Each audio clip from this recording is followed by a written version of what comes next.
Hello, Tamara Buck and Reclaim Initiative. This is the Advent series, Welcoming the King. We're in week 3, which is about the generational reclamation agents, and this is day 18 as we journey towards the gift of the King. So today we're going to look at the life of a biblical hero who was also a generational reclamation agent. We're going to be looking at the Old Testament Joseph. So Joseph was the youngest of many brothers, and he had a lot of self-assurance growing up. He had dreams. He had big dreams. He had dreams that were his own dreams, and he had dreams that God was giving to them. Out of his immaturity, he shared those dreams with his brothers and his father, which was probably his first mistake, is releasing the things that God gave him too early, so they worked against him rather than for him. So his brothers, out of jealousy of his father's love for him and the dream that he shared that they would be bowing down to him, decided to give him a lesson. They beat him up and threw him in a pit. Now, one of his brothers didn't really like that plan and was planning to come and pull him out of the pit. He was okay with teaching him a lesson, not okay with abandoning him for dead.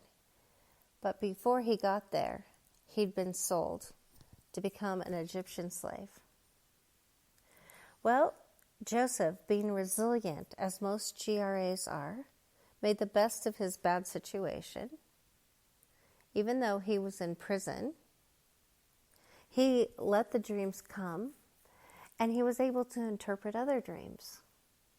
And so he had two friends. One was the king's cupbearer, and one was the king's baker, I think. And they both brought him a dream, and he said to one, you're going to be taken out of prison and restored to your position. And to the other, he's like, oops, sorry. Not such good news for you. But the one who was taken out of prison forgot all about him. So he languished in prison for more time. He also was in Potiphar's household, and he was betrayed by his wife, who tried to seduce him. And when he said, no, I'm an honorable man, she's the one who sent him to prison. So he was betrayed by his brothers. He was betrayed by his employer's wife. He was betrayed by his friends. Betrayal is one of the things that often happens in the life of a GRA. It's unfortunate because that eats at the very core of our self-esteem, of our relational trust, of our ability to be loved, to feel loved. And yet God is saying, I will never betray you. I will always be faithful to you, just as he was faithful to Joseph. Here's the other thing. There's usually a quick turnaround for GRA. There's a moment when everything shifts, and suddenly the GRA's trajectory of life is different. Joseph had that moment. When the Pharaoh had a dream, suddenly his friend, who forgot about him in prison, remembered, he can interpret dreams. So he was brought before him.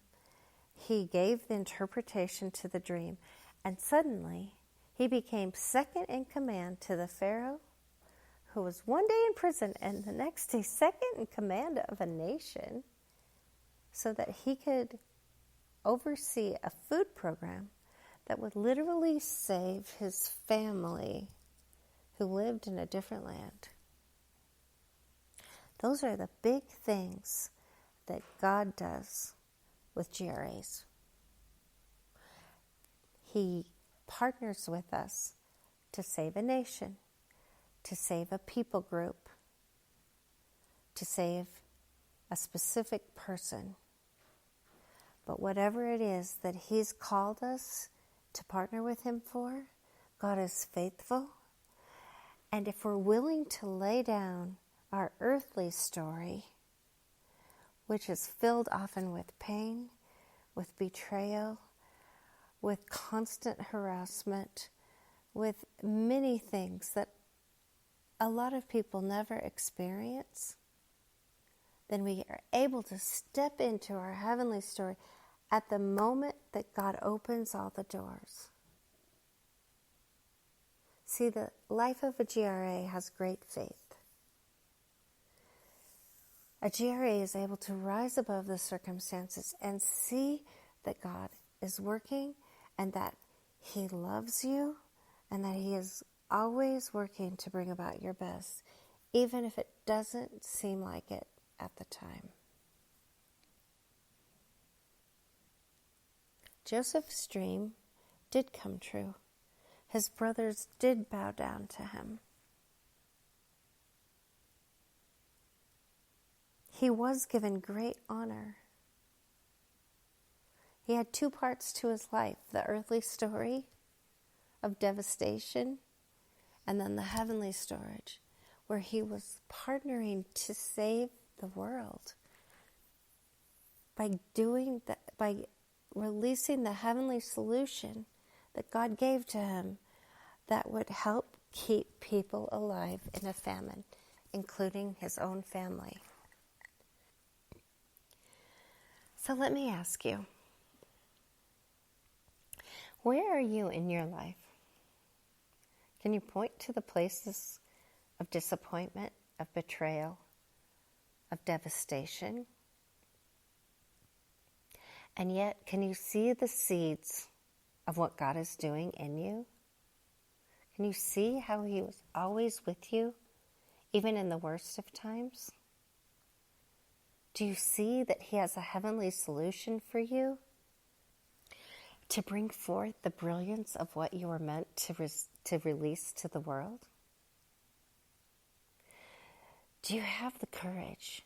Do you have the perseverance to live your heavenly story? I believe you do. God believes you do. Do you believe you do? That's the question He's asking you to answer with a yes.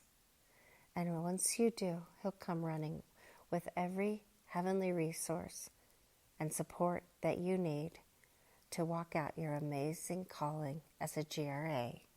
Amen.